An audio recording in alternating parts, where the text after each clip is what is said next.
ॐ नमः सिद्धेभ्यः। ॐ नमः सिद्धेभ्यः।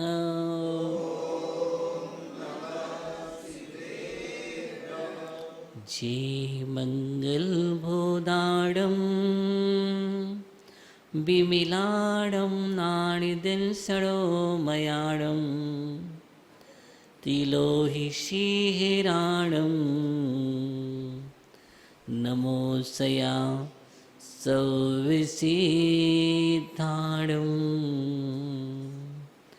नमो अरिहन्ताडं नमो सिद्धाणं नमो आयिरीयाणं नमो वज्रायाणं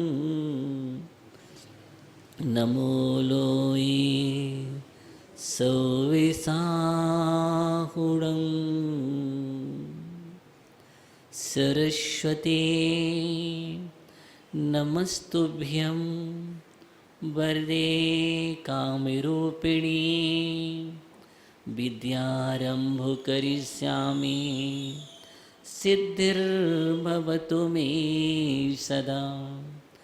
गुरुभक्त्या वयं सार्धो दीपदुतैवर्तिना वन्दामहे त्रिशङ्ख्योनि नवकोटिमुनीसुरान् नवकोटिमुनीसुरान् नवकोटिमुनीसुरान्।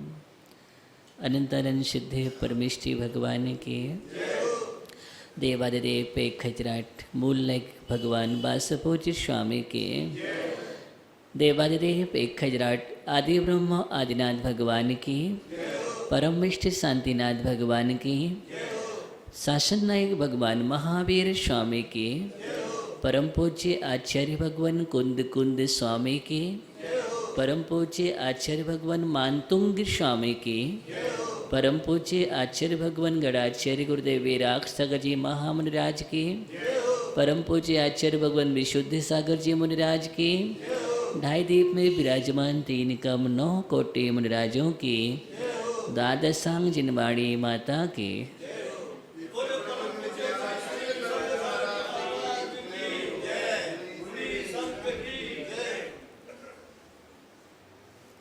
आदि पुरुष आदेश जिन आदि सुविधि करतार धर्म धुरंधर परम गुरु नमो आदि अवतार।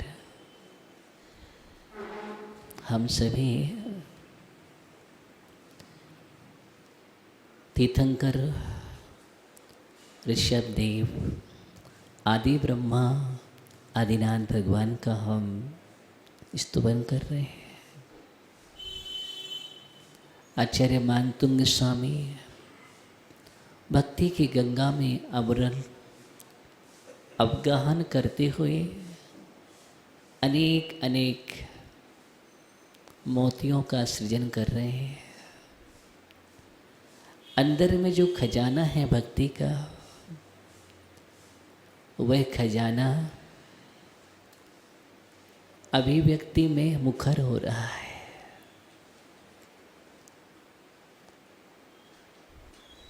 मुखरित भक्ति धीरे धीरे हम देख रहे हैं कितनी निष्ठा होगी। अगर निष्ठा की पराकाष्ठा देखना है तो इस स्तोत्र में हमें दिखाई देते हैं। और निष्ठा जब पूर्ण समर्पण के साथ पराकाष्ठा को तैयार हो जाती है तो वही निष्ठा जीवन की सच्ची प्रतिष्ठा बन जाती है और आत्मनिश्चित हो जाता है वह साधक। निष्ठा ही अस्य कार्य होती है। इसलिए हमारी निष्ठा सम्यक होना चाहिए, निष्ठा पूर्ण श्रद्धा के साथ होना चाहिए कि सिर्फ हमारे इष्ट ही दिखाई देते हैं, हमारे उपास्य आराध्य दिखाई देते हैं, जहाँ पर जब भी वो नेत्रों को खोलता है अपने आराध्य को पाता है। अगर नेत्र बंद भी करता है तो भी आराध्य को पाता है। अगर स्वप्न भी देखता है तो भी आराध्य ही देखते हैं। भक्ति भी अजस्य धारा के साथ अवीक्षण हो जाती है। क्या हो जाती है? अवीक्षण हो जाती है, निरंतर सतत चल रही है। एक भी पल ऐसा नहीं है जहाँ पर आचार्य मानतुंग स्वामी भक्ति से रहित पल हो। ऐसा निरंतर निरंतर हर पल धीरे धीरे आदिनाथ भगवान के गुणों का गान करते हुए उस अगाध सागर में, एक गहरे सागर में डूबते चले जा रहे हैं और नीचे नीचे पहुंच करके और रत्नों को निकालते चले जा रहे हैं। आप देखना, जब आप भगवान की स्तुति करते हैं, भक्ति करते हैं, आराधना करते हैं और जब आराधना में तन्मय हो जाते हैं और उस तन्मयता की बेला में आपके अंदर से अपूर्व अपूर्व उद्गार निकलते हैं, अपूर्व अपूर्व शब्द रचना हो जाया करते हैं जो आप कभी कल्पना नहीं कर सकते हैं। आप सोच नहीं सकते हैं कि मेरे अंदर भी ऐसा है, लेकिन आपके अंदर ही है। सब कुछ तो अंदर ही है, बाहर कुछ भी नहीं है। सब अंदर भरा पड़ा है, बाहर कुछ भी नहीं। ध्यान रखना, ये हमारी एक अंधी खोज है, एक अंधी यात्रा है, अज्ञानतापूर्ण। हम भाग रहे हैं, हम दौड़ रहे हैं, हम चक्कर लगा रहे हैं, नाना प्रकार की कामनाएं कर रहे हैं,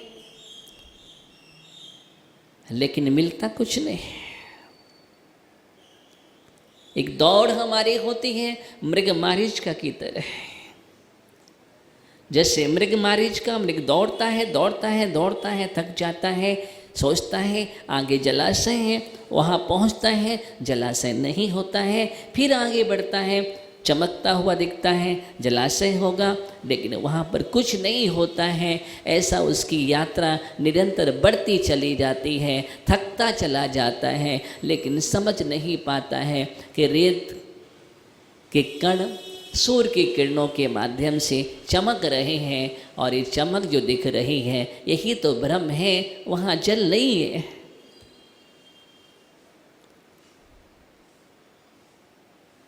लेकिन उस भ्रम को नहीं समझ पाता है, जीवन पर्यंत नहीं समझ पाता है।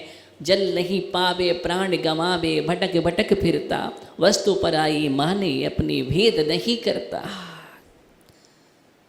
जल तो नहीं पाता, मृत्यु की गोद में चला जाता है। ऐसे ही मेरे जीवन के साथ भी यही है।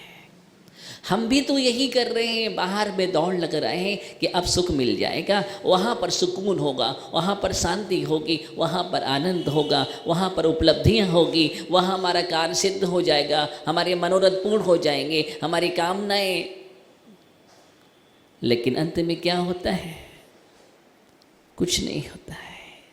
हम नया नया कर्म का बंध कर लेते हैं अपने जीवन में और अगली गति का प्रबंध कर लेते हैं। आगे दुख के बीज और हम बो देते हैं, मिथ्यात्व में जाकर के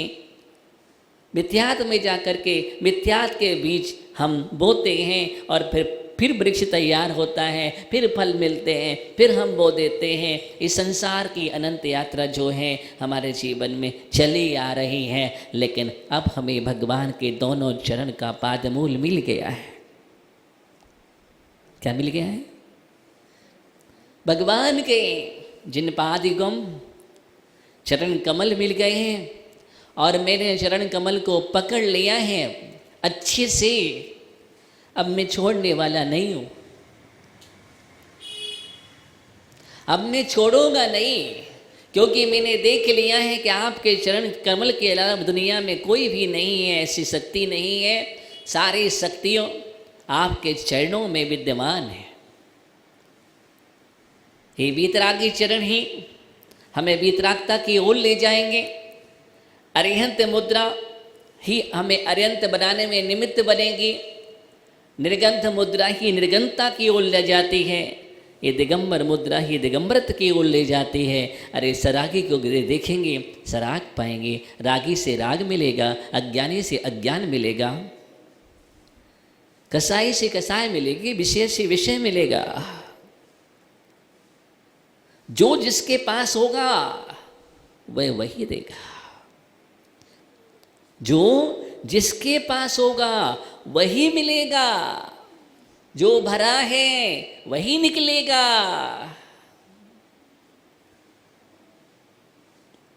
इष्टोपदेश ग्रंथ में आचार्य पूज्यपाद स्वामी ने ये बात कही है। वहां पर लिखा है अज्ञानोपास्तिरज्ञानम ज्ञानम ज्ञानी क्षमाश्रया ददातु यत्तु यस्यास्ति सुप्रसिद्धमिदं वचः। ये तो वचन प्रसिद्ध है। क्या है? यस्यास्ति ददातु, जिसके पास जो है वह वही देता है।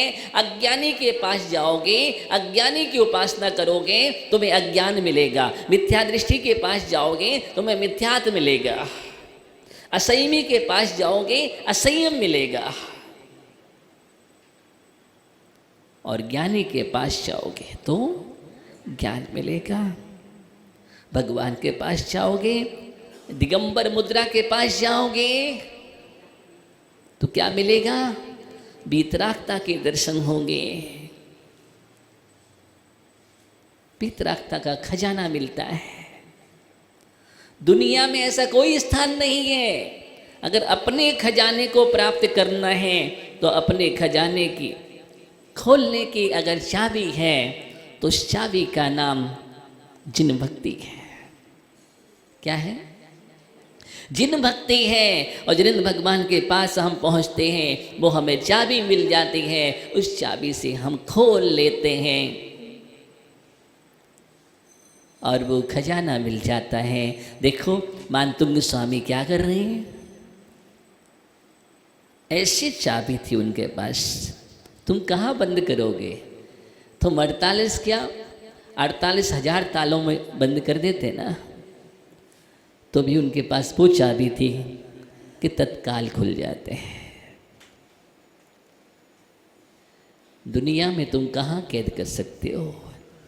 सच्चा जिन भक्त है ये दिगंबर है, दिगंबर साधु है, जिन संत है, ये अरिहंत की मुद्रा है। और अरिहंत की मुद्रा का पावर तुम क्या जानो? वही जान सकता है जिसने अरिहंत की मुद्रा को पढ़ा होगा, देखा होगा, समझा होगा, वही जान सकता है। दुनिया की कोई ये क्षुद्र शक्तियाँ टिकती नहीं हैं उसके सामने। क्षुद्र शक्तियाँ कुछ नहीं कर सकती हैं उसके सामने। ध्यान देना, ये है भक्ति का प्रभाव। और यहाँ पर हम भक्ति करते हुए निरंतर निरंतर आचार्य मानतुंग स्वामी क्या कह रहे हैं, इतना बड़ा आचार्य, ध्यान देना, मानतुंग जैसा महान आचार्य जिन्होंने इतना बड़ा भक्ति का शास्त्र, क्या निर्मल ज्ञान होगा, पवित्र ज्ञान होगा, विशुद्ध वर्णाओं के साथ विशुद्धि से भरा हुआ। ऐसे आचार्य भगवान कह रहे हैं बुद्धिया बिना भी। क्या कह रहे हैं? बुद्धिया बिना भी।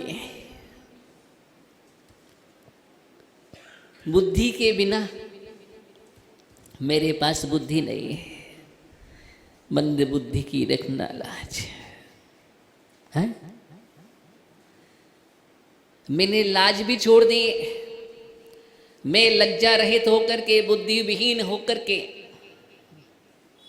आपकी भक्ति के लिए तैयार हो गया। समुदित मति, क्या हो गया?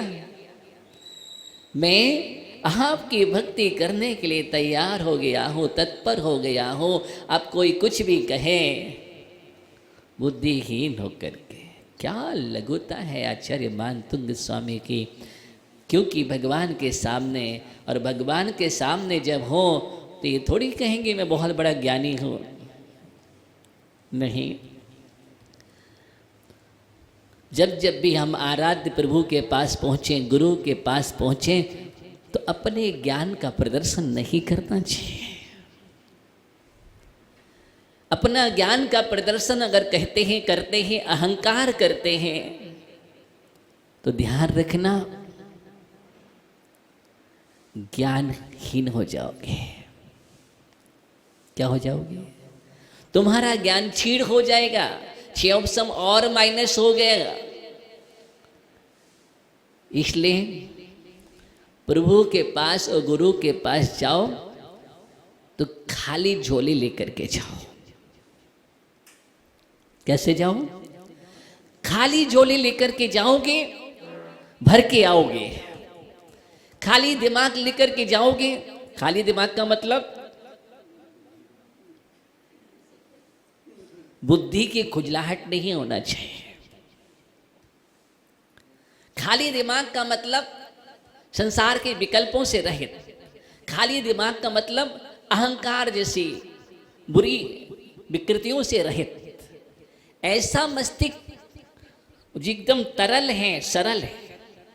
कैसा है? जो तरल भी है, सरल भी है।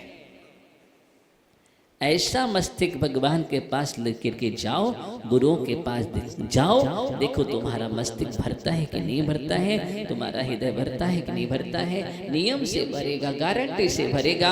आचार्य मानतुंग स्वामी कह रहे हैं, इतना सरल हृदय के साथ कह रहे हैं, मेरे अंदर बुद्धि नहीं है, लेकिन प्रभु मैं आपकी भक्ति तो करूंगा। इस समर्पण की भाषा है, इस श्रद्धा की अभिव्यक्ति है। नहीं है बुद्धि, नहीं है, कोई बात नहीं, लेकिन श्रद्धा समर्पण में कमी नहीं है।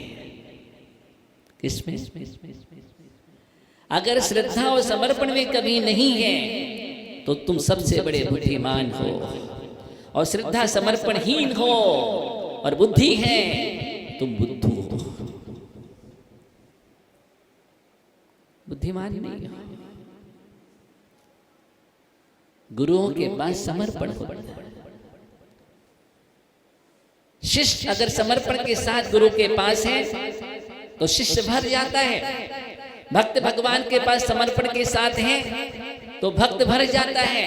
एक दिन भक्त भक्त नहीं रहता, भगवान बन जाता है। क्या बन जाता है? भगवान बन जाता है। शिष्य शिष्य नहीं रहता। शिष्य भी गुरु के पास शिष्यता को हासिल करके एक दिन वो भी गुरु बन जाता है। लेकिन गुरु बनकर के गुरु नहीं बनता। गुरु बनकर के गुरु नहीं बनता, शिष्य बनकर के ही गुरु बना जाता है। यही क्रम है, ये व्यवस्था है। सिस्टम जो है उसी के अनुसार अगर हम चलते हैं तो उन्नति पाते हैं, उत्थान पाते हैं। और अगर उससे रहित होकर के चलते हैं कभी, इसलिए गुरुओं के पास जाओ। बोलो तो गुरु का गुणगान करो, आचार्यों की भक्ति करोगे तीर्थंकर प्रकृति के बंध में कारण बनेगी। और अरहंत भगवान की भक्ति करोगे तो भी तीर्थंकर प्रकृति के बंध में कारण बनेगे, सम्मित में कारण बनती है। ये भक्ति सम्यक दर्शन में भी हेतु है, तीर्थंकर प्रकृति के बंधन में भी हेतु है, संसार से पार करने में भी सेतु है, और कर्म क्षय का साधन भी है। पाप प्रकृतियों को क्षय करने में अगर कोई साधन भूत है, निधत्ति और निकाचित जैसे कर्म की अवस्था को क्षय करने में, नष्ट करने में अगर कोई साधन अवलंबन है तो उसका नाम जिन भक्ति है। क्या है? उसका नाम जिन भक्ति है ऐसा आचार्य भगवान कह रहे हैं। कुंद कुंद स्वामी जैसे महान आचार्य भगवंतों ने ये बात की है। यही कारण है इतने बड़े बड़े महान आचार्य जो अध्यात्म के वेत्ता हुए, सिद्धांत के वेत्ता हुए, लेकिन उन्होंने भी भक्ति ग्रंथ लिखे हैं। आचार्य कुंद कुंद स्वामी की प्राकृत भक्तियां सबसे प्राचीन उन्होंने भक्तियां लिखी हैं। प्राकृत भक्तियां हम देखते हैं, जितनी भी प्राकृत भक्तियां हैं प्राचीन, वो सब आचार्य कुंद कुंद स्वामी की हैं। संस्कृत की हम भक्तियां देखते हैं, वो सब आचार्य पूज्यपाद स्वामी की द्वारा लिखी हुई भक्तियां हैं। और वर्तमान में भी हमारे आचार्य भगवान गुरुदेव प्राकृत में भक्तियां पाए भक्ति नाम का पुस्तक ग्रंथ है, उन्होंने लिखी है। एक और संस्कृत टीकाएं भी लिख रहे हैं कुंद कुंद आचार्य के ग्रंथों पर, दूसरी ओर भक्ति रस में भी डूबे रहते हैं। ऐसे आचार्य भगवान गुरुदेव वीराक्ष जी महाराज। तो भक्ति रस में तो आचार्य भगवंतों ने भी भक्ति की है। उपाध्याय साधु परमेष्ठी भक्ति में रत रहते हैं। और ये भक्ति की अगर हम बात करते हैं तो 28 मूल गुणों में भी सम्मिलित हैं। वंदना स्तव आवश्यक कर्तव्य है। क्या है? वंदना और स्तव करना, 24 तीर्थंकरों का स्तवन करना स्तव है, और पंच परमेष्ठी की नुति करना वंदना स्तुति है। ये आवश्यक कर्तव्यों में सम्मिलित है। किसमें है? आवश्यक कर्तव्यों में सोपयोग की प्रशस्त धारा को बढ़ाने के लिए और असोपयोग से बचने के लिए सबसे अच्छा अगर अवलंबन है उसका नाम प्रभु भक्ति जिन भक्ति है।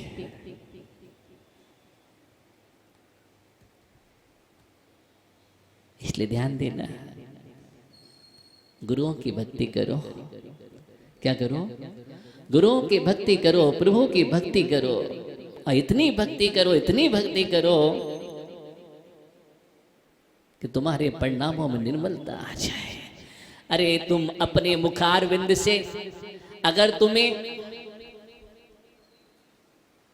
अवसर मिलता है तो इतनी भक्ति करो, इतनी भक्ति करो, वही तुम्हारा मुख मुख है, जिब्भा जिब्भा है, जिब्भा से आचार्यों का, गुरुओं का गुणगान किया जाता है। वो जिब्भा जिब्भा नहीं है। अरे जिससे अगर निंदा वचन निकलने लग जाए, द्वेषपूर्ण प्रवृत्ति हो जाए, तो वो तुम्हारी जिब्भा जिब्भा नहीं है, वो तो सर्व की विषैली जिब्भा है। क्या है? वो सर्व की विषैली जिब्भा है। इसलिए कभी भी जीवन में एक संकल्प करो कि हमारे मुखार बिंद से कभी भी निंदा परक वचन नहीं होना चाहिए। हम गुरुओं की, आचार्यों की हमेशा ही भगवान की भक्ति करें, गुरुओं की भक्ति करें और अपने मन और मस्तिष्क को पवित्र करें। धन्य है आचार्य मानतुंग स्वामी जैसे महान आचार्यों के लिए एक गुरुओं की भक्ति करते करते अपनी कर्म की श्रृंखला को दूर कर लेता है, बंधन को ढीला कर लेता है और अपने जीवन में अनेक प्रकार की प्रशस्त और विशुद्ध वर्णाओं को ला करके अपने जीवन को प्रशस्त बना लेता है। और एक वो होता है जो ज्ञान का अहंकार करता है, ज्ञान का अहंकार करता है और ज्ञान को हीन करता है और अपनी अज्ञानता प्रस्तुत करते गुरुओं का भी अवणवाद करने के लिए तैयार हो जाता है। ऐसे जीव मिथ्यात्व में चले जाते हैं। उनको पता नहीं है कि आचार्य उमा स्वामी दर्शन मोहिनी कर्म के आश्रयों का हेतु बतला रहे हैं। क्या बतला रहे हैं? दर्शन मोहिनी कर्म के आश्रयों का हेतु है क्या? अवर्णवाद, संघ का अवर्णवाद, गुरु का अवर्णवाद, धर्म का अवर्णवाद। इसलिए जिंदगी में एक अपने जीवन में एक बात ध्यान रखो कि हम कभी भी अवर्णवाद नहीं करेंगे, गुणानुवाद करेंगे। क्या करेंगे? गुणानुवाद तो करेंगे, अवर्णवाद नहीं करेंगे। गुणानुवाद करोगे तो सम्यक्त निर्मल होगा और अवर्णवाद करोगे तो सम्यक से नीचे च्युत हो जाओगे, संसार में डूब जाओगे। और कितने लोगों को डुबाने में कारण बन जाओगे।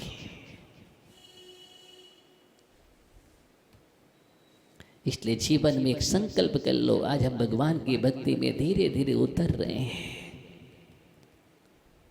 गहराई में डूबना है। धीरे धीरे श्रद्धा और समर्पण की भूमिका, किसकी? श्रद्धा और समर्पण की भूमिका को इतना मजबूत करो, इतनी तैयार करो अपने जीवन में। इसको बोलते हैं अनन्य भक्त। क्या बोलते हैं? एक अनन्य भक्त होता है, एक अंध भक्त होता है। क्या होता है? एक अनन्य भक्त होता है और एक अंध भक्त होता है। अंध भक्त तो वो होता है जो अहंकार से भरा होता है, जो हमने कह दिया वही सत्य है, जो हमने परंपरा चला दी वही सही है, बस मैं ही सही हूं और मेरा संग ही ठीक है, बाकी सब संग। ये अंध भक्त होते हैं, ये अंध भक्त होते हैं। और अनन्य भक्त वो होते हैं जिनके अंदर श्रद्धा विशुद्धि बरसती है। जहाँ पर दिगंबरत है, निर्गंत है, वहाँ पर नुति होती है। ओहो, अरिहंत मुद्रा है और अरिहंत मुद्रा के प्रति गुणगान गुणानुवाद शुरू हो जाता है। उसका नाम क्या है? अनन्य। इसलिए अंध भक्त मत बनो। अंध भक्त ने देखो तो यहां पर आचार्य मानतुंग स्वामी तीसरे काव्य में बात कर रहे थे। क्या कह रहे थे? कि मैं भक्ति के लिए तैयार हो गया, मैं तो भगवान भक्ति करूंगा, क्योंकि आपकी अर्चना, आपकी सेवा देवों के द्वारा की गई है। आपके हे प्रभु, आपकी सेवा देवों द्वारा की गई है, अर्चित की गई है। फिर मैं मंद बुद्धि वाला लज्जा से रहित होकर आपकी भक्ति मैं करूंगा। अतः हम भी मंद बुद्धि होते भक्ति करते हैं। मेरा प्रयास, मैं जानता हूं मेरा प्रयास कैसा है, जैसे उस बालक का प्रयास है। किसका प्रयास है? जैसे वह बालक जन्म में पड़े चंद्रबिंब को अल्प बुद्धि के कारण पकड़ रहा है। क्या पकड़ में आएगा? लेकिन हम फिर भी आपके गुणों का आराधन करेंगे। क्या करेंगे? करेंगे। विशुद्धि तो बढ़ेगी, निर्मलता तो आएगी, सो उपयोग तो चलेगा, अशुभ कर्म की प्रकृतियां झरेंगी, दिजरा होगी। और क्या चाहिए? सबसे बड़ा लाभ तो यही है, यही तो मुझे चाहिए। इससे बड़ा लाभ प्रभु भक्ति से और क्या हो सकता है? आगे आचार्य भगवान कह रहे हैं, मानतुंग स्वामी भक्ति में डूब करके देखे कि काव्य की संरचना हो रही है और हम भी आगे बढ़ते चले जा रहे हैं। अगला काव्य देखेंगे। भक्तुं गुणान् गुण समुद्र शशांके कांतान्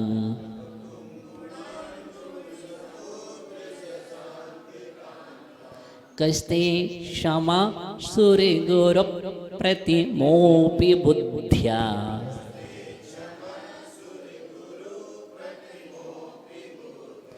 कल्पान्ति काले पविनो नति नकृचक्रम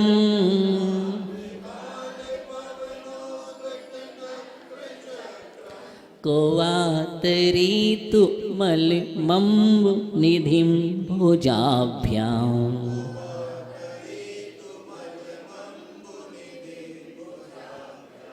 भक्तुं गुणान् गुणेशमुद्र शशांके कान्तान्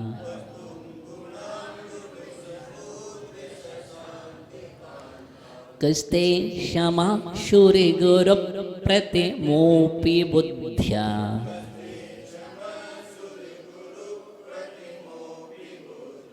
कल्पान्ते काले पविनो नते नक्त्रचक्रम्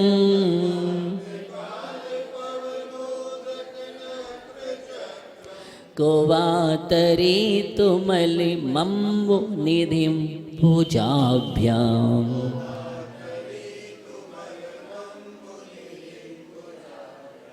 पढ़िए।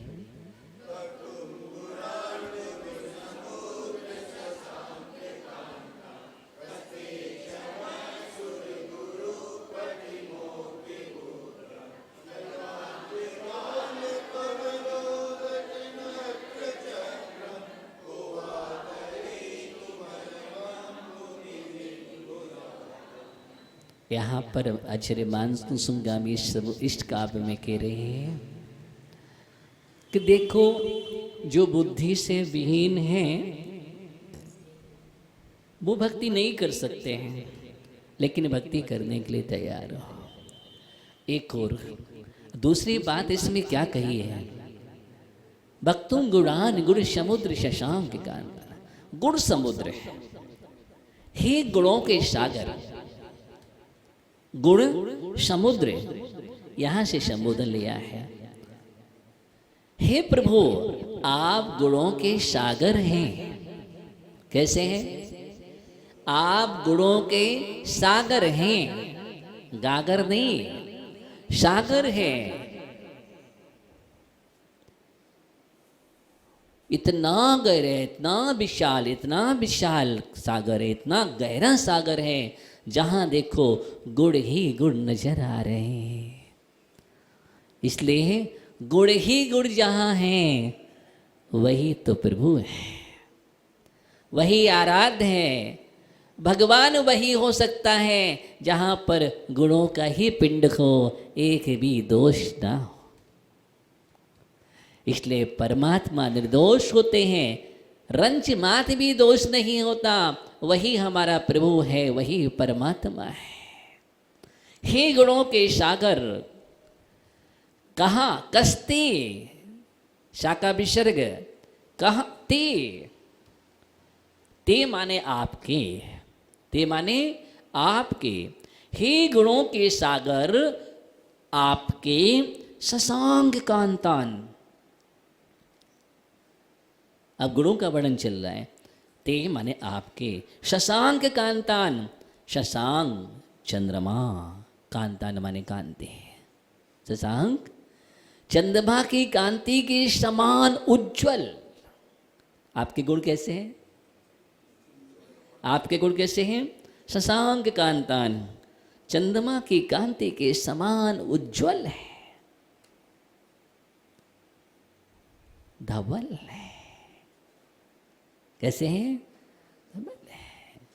गुणान, गुणों को, किसको? गुणों को। आपके चंद्रमा की कांति के समान उज्जवल। गुणान माने गुणों को, गुणान माने गुणों को। वक्तुम कहने के लिए, वक्तुम माने कहने के लिए। बुद्धिया, बुद्धि से। किससे? बुद्धिया माने बुद्धि से। सुर गुरु प्रतिमा अपि, संधि कर देंगे, संधि विच्छेद करेंगे। सुर गुरु प्रतिमा अपि, सुर गुरु प्रतिमा पूरा शब्द। सुर गुरु माने देवों का गुरु। देवों का गुरु कौन? बृहस्पति। कौन? बृहस्पति। और बृहस्पति जैन दर्शन की अपेक्षा से इंद्र ही बृहस्पति है, वही सबका गुरु है, वही सबका अधिपति है देवों में। अथवा बृहस्पति जिसको हम कहते हैं गुरु, देवों का गुरु बृहस्पति। सुर गुरु प्रतिमा, बृहस्पति प्रतिमा माने उसके समान, बृहस्पति के समान। अपि माने भी। कहा क्षमा, कहा क्षमा। कहा माने कौन? पुरुष। कहा माने कौन? पुरुष। कौन पुरुष? क्षमा समर्थ। कौन पुरुष समर्थ है? अस्ति माने है। कौन पुरुष समर्थ है? इसका मतलब क्या हुआ? कोई भी समर्थ नहीं है। आपके गुण इतने हैं, उन गुणों का बखान व्याख्यान करने की सामर्थ्य तो बृहस्पति में भी नहीं है। ये मतलब है। किसमें नहीं है? बृहस्पति भी समर्थ नहीं है। फिर यहाँ वाह कल्पांत काल पवनोद्धत पवन उद्धत नक्र चक्रम को वाह तरी तुम अलम्बो निधिम भुजाभ्याम। अब यहाँ पर दृष्टांत के द्वारा समझाया है। वाह माने जैसे कल्पांत काल, कल्पांत काल की वायु, प्रलय काल की, कल्पांत माने प्रलय काल की प्रचंड, प्रलय काल की प्रचंड पवन उद्धत, पवन वायु से उद्धत माने कुपित, वायु से कुपित, प्रलय काल की प्रचंड वायु से कुपित, नक्र चक्रम, नक्र चक्र माने मगरमच्छ, नक्र चक्र माने क्या होता है? मगरमच्छ। तो नक्र चक्र मगरमच्छों से परिपूर्ण, मगरमच्छों से परिपूर्ण, अम्बु निधिम, अम्बु माने होता है जल और निधि माने खजाना। जल का खजाना मतलब समुद्र, जल का खजाना माने समुद्र। तो अम्बु निधिम समुद्र को, निधिम समुद्र को, अम्बु निधिम माने समुद्र को, भुजाभ्याम भुजाओं से, इससे भुजाओं से, तरी तुम तैरने के लिए, तैरने के लिए, पार करने में, कहा अलम, कहा माने कौन, अलम माने समर्थ है, अर्थात कोई भी नहीं।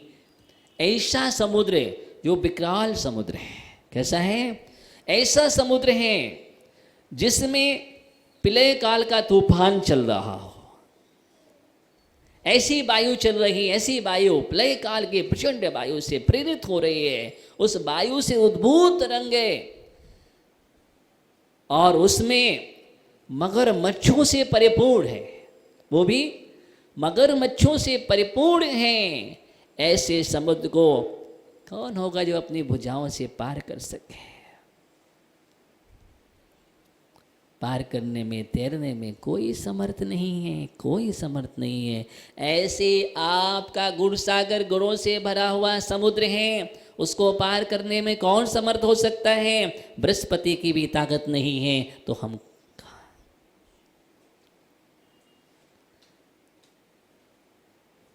इसलिए मैं बुद्धिहीन भी भक्ति करने में, कोई बात नहीं, मैं तो बुद्धि से हीन था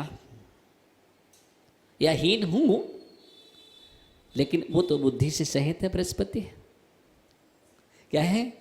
वो तो बुद्धि से सहित है, लेकिन इतनी बुद्धिशाली जीव भी आपके गुणों का पार नहीं कर सकते। जब वो पार नहीं कर सकते हैं और हम तो प्रारंभ भी नहीं कर सकते हैं, तो भक्ति करने में चूक क्यों करूं?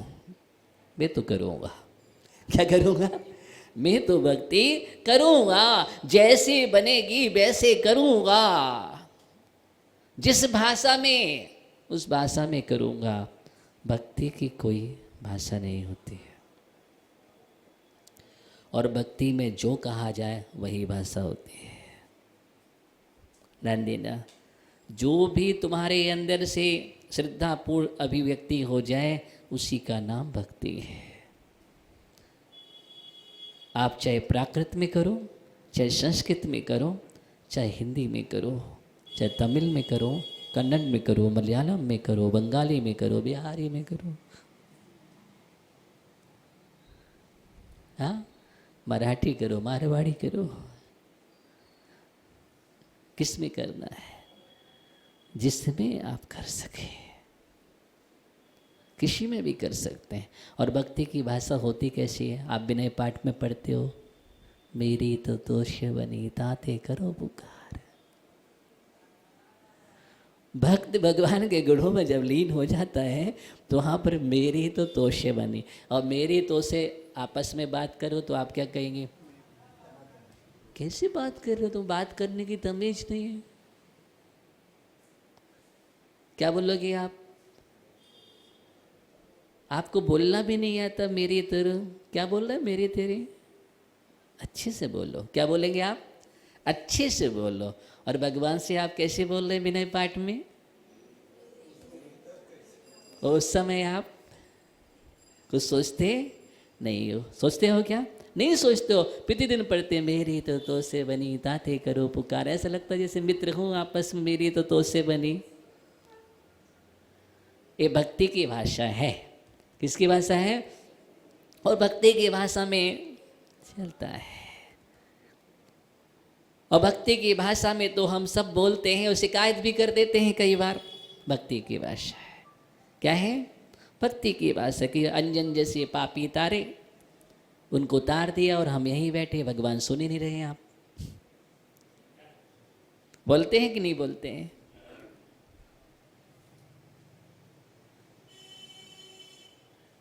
ये भगवान के प्रति इस श्रद्धा और समर्पण की भाषा होती है। क्या होती है? श्रद्धा और समर्पण की भाषा होती है।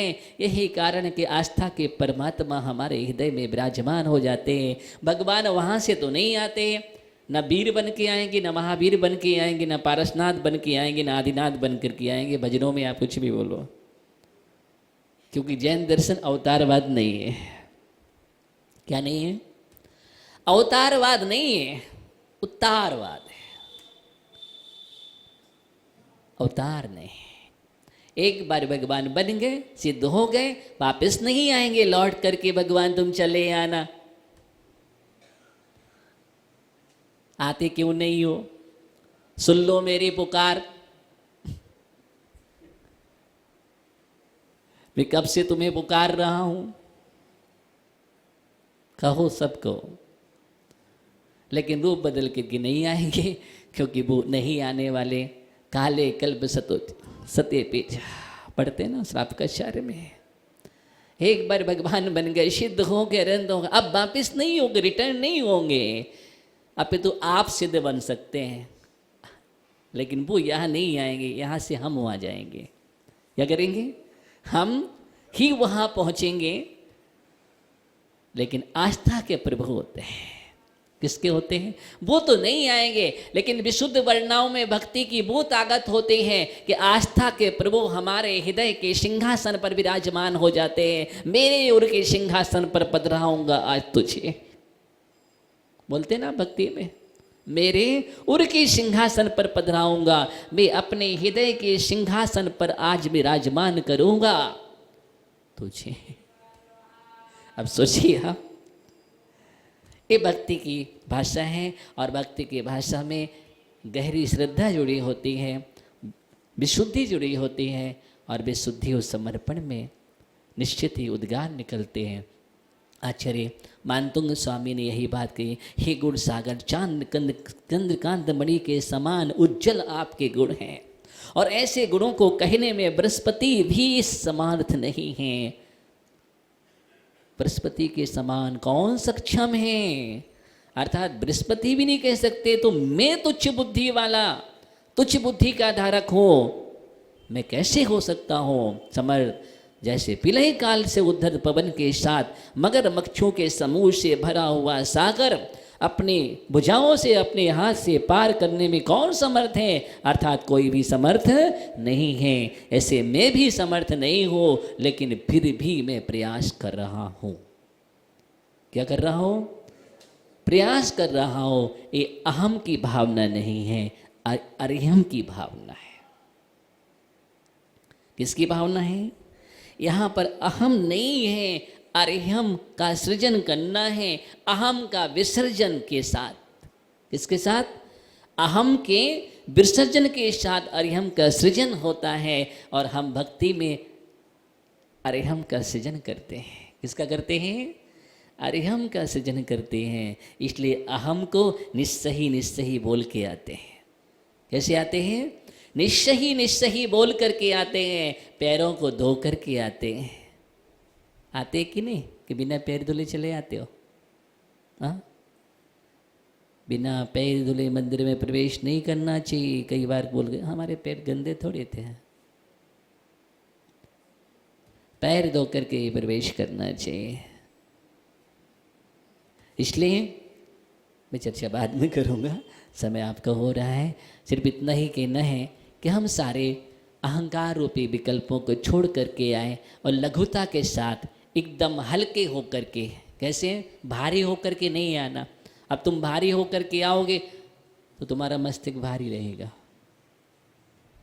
और एकदम रिलैक्स भक्ति करो तो क्या करो, एकदम डूब करके सहज हो करके, एकदम शरीर में कोई अकड़ नहीं होना चाहिए। क्या नहीं होना चाहिए? अकड़ नहीं होना चाहिए।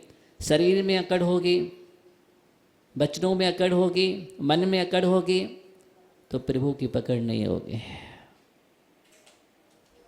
अकड़ में पकड़ नहीं होती है, इसलिए हमें अकड़ को दूर करना है। मानतुंग स्वामी को देखो आप, तो किसको देखो? दिख रहे हैं आपको मानतुंग स्वामी? देखो, चश्मा लगा के देख लो। मानतुंग स्वामी भक्ति में डूबे हैं, आपको दिख रहे होंगे। हाँ, मानतुंग स्वामी आदिनाथ भगवान के स्तुमन में डूबे। आप भी डूब जाइए, आप भी डूब जाइए। देखो, एक एक काप आपके जीवन के लिए चमत्कृत कर देगा और नियम से उपलब्धियां होंगी। ओम नमः शिवाय।